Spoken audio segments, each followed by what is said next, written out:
ক্ষমতায় আছেন তারা বিগত দিনে যারা ক্ষমতায় ছিলেন তাদের মতো করে তারা নিজেরা উপভোগ করছেন, ক্ষমতা উপভোগ করছেন তারা। আমরা ভেবেছিলাম যে সরকার অনেকগুলো কমিশন করতেছে, প্রথমে একটা কমিশন যেটা জনগণের দরকার, সেই কমিশনটা ছিল গিয়া দ্রব্যমূল্য নিয়ন্ত্রণ কমিশন।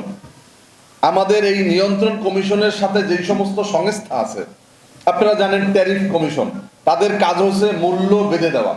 ট্যারিফ কমিশন কত দাম হতে পারে এটা তারা নির্ধারণ করে। ট্যারিফ কমিশন আছে বলে আমরা জানিও না অনেকে।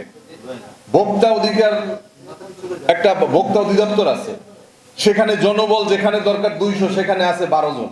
তো এই জায়গাগুলোতে না কাজ করা দরকার ছিল। আমাদের সাধারণ মানুষের যেই জিনিসগুলো দরকার, এদেশের মানুষ কে ক্ষমতায় আসলো কে ক্ষমতায় গেল এটা অনেক মানুষেরই দরকার হয় না, কিন্তু তাদের খাওয়া দরকার, তাদের পড়া দরকার, তাদের বেঁচে থাকার দরকার, এবং এই চিন্তাটা করার জন্যই সরকার দরকার। কিন্তু এই সরকার পরিবর্তনের পাশাপাশি আমরা দেখেছি যে ডক্টর মোহাম্মদ ইউনূসের প্রতি এদেশের সাধারণ মানুষ আগে তাকে যাই বলতো না কেন, তাকে নিয়ে যেই সমস্ত বক্তব্য আমরা অনেকে দিচ্ছি, অনেক আলেম ওলামারা তার বিরুদ্ধে অনেক কথা বলেছেন, কিন্তু আজকে কিন্তু তারা এই কথাগুলো বলছেন না, জাতীয় স্বার্থে বলছেন না। যে ডক্টর মোহাম্মদ ইউনূসের মতো একজন ব্যক্তি, তিনি এই জাতির ক্রান্তিকালে দায়িত্ব নেওয়ার কারণে আমাদের কারি সাহেব বলছে যে আজকে জঙ্গিবাদ, এই জঙ্গিবাদের ধোঁয়া তুলে ভারত এখানে বিভিন্ন ধরনের আগ্রাসনের চেষ্টা করেছে, এটা আরো বড় আকারে করত। আপনারা দেখেছেন যে এই যে পশ্চিমবঙ্গ থেকে সেখানে জাতিসংঘ থেকে সৈন্য মোতায়েনের কথা বলা হয়েছে। আওয়ামী লীগ অনেক কয়েকদিন পর পর বলে যে ভারত তারা এখানে সৈন্য পাঠাবে, তাদের এখানে তারা দখল দিয়ে নেবে, অমুক করবে, তমুক করবে, বিভিন্ন ধরনের হুমকি দমকি দিচ্ছে, কিন্তু এগুলো পারছে না আন্তর্জাতিকভাবে। ডক্টর মোহাম্মদ ইউনূসের একটা অবস্থান আছে এই জন্য।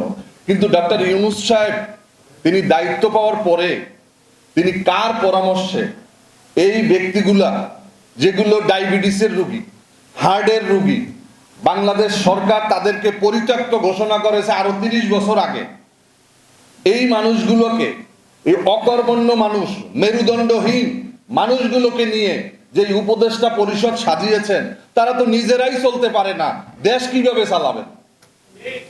স্বাস্থ্য উপদেষ্টা তিনি একজন ক্যান্সারের রোগী। এখন দেশের যেই ক্যান্সার 17 বছরের, এই ক্যান্সার দূর করার জন্য যেমন একজন উপদেষ্টা দরকার ছিল, আজকে ঢাকা মেডিকেলে যাবে, সেখানে গিয়ে দেখবে যে ডাক্তার তারা ঠিকমতো আসছে কিনা।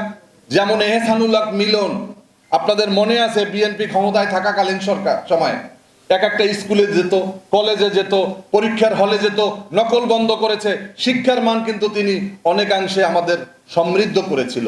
এমন একটা অবস্থা করবে, আজকে তিনি একটা ঔষধ কোম্পানিতে গিয়ে ধরবে যে তুমি এই ট্যাবলেটটার দাম যে 50 টাকা করছো, এটা তোমার খরচ কি আছে, কয় টাকা খরচ আছে, এইটার দাম তুমি কেন 50 টাকা রাখছো? এভাবে করে অন্তত যেই নিজেই চলতে পারে, নিজেই অসুস্থ, তার যোগ্যতা হচ্ছে তিনি ডক্টর মোহাম্মদ ইউনূসের গ্রামীণ ব্যাংকে তিনি এমডি হিসাবে ছিলেন, তাকে উপহার দিয়েছে যে আমি যখন ক্ষমতা পাইছি আসো তোমারও একটু দিলাম। এই ক্ষমতার ভাগ বানরের পিঠা ভাগাভাগির মতো আজকে ক্ষমতার স্বাদ দেওয়া হচ্ছে। যিনি শেখ মুজিবুর রহমানকে নিয়ে, অনেকে বঙ্গবন্ধু বলেন, এই শেখ মুজিবুর রহমানকে নিয়ে যিনি একটা চলচ্চিত্র করেছেন এবং তার স্ত্রী শেখ হাসিনার মা হিসাবে সেখানে অভিনয় করেছেন, তিনি আজকে আমাদের পূজনীয় ব্যক্তি, তাকে এখন আমাদের সেলুট দেওয়া লাগতেছে। আমাদের বরিশাল অঞ্চলে একটা কথা আছে যে নামে শেখ ফরিদ, কাজে বগল মেয়ে ইট। আপনি মুখে মুখে বলতেছেন যে ফ্যাসিবাদের দোসরদের আপনি ক্ষমতা থেকে টেনে হিচড়ে নামাবেন, তাদেরকে নিশ্চিহ্ন করবেন, তাদেরকে শয়তান ঘোষণা দিয়ে তাদেরকে ডিবেল হান্ট আপনারা ডিক্লেয়ার দিয়েছেন। আরে ভাই, এই উপদেষ্টা পরিষদের ভিতরেই তো হাসিনার দোসর বসা আছে, এই সচিবালয়ের ভিতরেই তো হাসিনার দোসররা চেয়ারে চেয়ারে বসে আছে। আজকে সচিবালয়, আজকে আমাদের বিচারালয়ের ভিতরে ম্যাক্সিমাম বিচারপতি হচ্ছে হাসিনার দোসর। আজকে তাদেরকে ওই চেয়ারে রেখে আপনি কিসের হাসিনার দোসর মুক্ত করবেন বাংলাদেশ?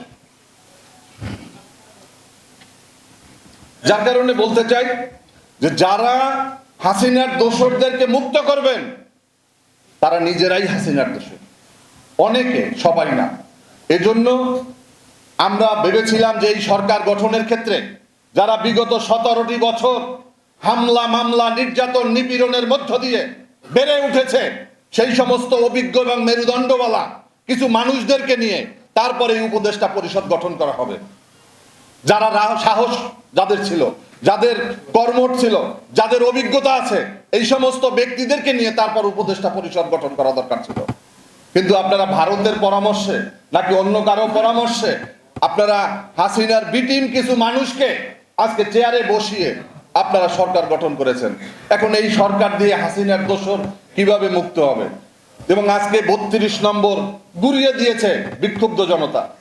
এতেই প্রমাণিত হয় যে বিগত 17টি বছর শেখ হাসিনা বাংলাদেশের মানুষের উপরে কতটা জবরদখল, কতটা শোষণ চালিয়েছে, কতটা নিপীড়ন চালিয়েছে, কতটা নির্যাতন করেছে। এটাই প্রমাণ হয় যে আজকে সরকার আওয়ামী লীগের যে জনপ্রিয়তা। আমরা দেখেছি যে শেখ মুজিবও যা করেছে, শেখ হাসিনা তা করেছে। শেখ মুজিব 3.5 বছর ক্ষমতায় থেকে তিনি লালগোলা দাবিয়ে দিয়েছিলেন, রক্ষী বাহিনী বানিয়েছিলেন, পরে এমন অবস্থা করলেন যে তাকে এক নেতার এক দেশ তাকে বানাতে হবে। তিনি নিজেকে দলের নেতা, সরকারের নেতা সবই বানিয়েছেন। পরিণতিতে তিনি এক রাতে শেষ হয়ে গিয়েছেন। যার কারণে ইতিহাস কাউকে ক্ষমা করে না। আর ইতিহাসের যে শিক্ষা, এই শিক্ষা থেকে দেশের কখন এদেশে না, বাংলাদেশ নাই, বিশ্বের কেউই ইতিহাস থেকে শিক্ষা নেয় নাই। আজকে আমেরিকার মতো জায়গাতে যারা একটা সভ্য দেশ, বিশ্বের সমস্ত দেশ নিয়ন্ত্রণ করে, সেখানে এমন এক ব্যক্তি আজকে ক্ষমতা নিয়েছে, মানুষে বলে মানসিক রোগী, কেউ বলে পাগল। ট্রাম্পের মতো একজন মানুষ দ্বিতীয়বার আবার কিন্তু প্রধানমন্ত্রী প্রেসিডেন্ট হয়েছে। যার কারণে আপনি বিশ্বের গণতন্ত্রের কি বলবেন? আজকে তিনি ক্ষমতা পাওয়ার পরেই তিনি আজকে গাজা দখল দেওয়ার কথা বলছেন, তিনি আজকে আগ্রাসন চালানোর কথা বলছেন, আজকে গাজা খালি করে দেওয়ার জন্য বলছেন। যে এই গাজাতে আজকে বছরের পর বছর, যুগের পর যুগ মানুষ স্বাধীনতার জন্য আজকে লড়াই সংগ্রাম করে যাচ্ছে, সেই গাজা উপত্যকা আজকে দখল দিয়ে আজকে সেখানে তারা তাদের পরিকল্পিত একটা মিশন তারা বাস্তবায়ন করবে।